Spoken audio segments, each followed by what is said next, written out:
আসসালামু আলাইকুম, welcome to my YouTube channel বিও মোটো ব্লগ।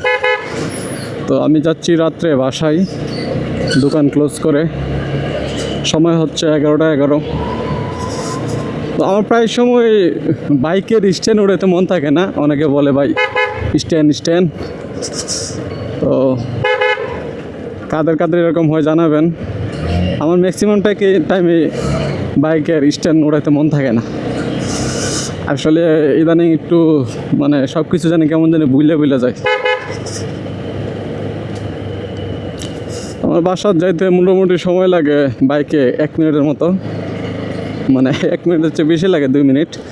তো এরকমই মানে আইল্যান্ড বা জ্যাম ট্যাম থাকলে 1 মিনিটের চেয়ে বেশি লাগে, 2 মিনিটের মতো না হয় 1 মিনিটের মতো লাগে। তো আসা যাওয়ার ক্ষেত্রে 1 মিনিটের ভিডিওটা করি, আর লং টাইম কোনো জায়গায় যদি যাওয়া হয় লং টাইম ভিডিওটা করি। ভিডিও অলওয়েজ চালুই থাকে।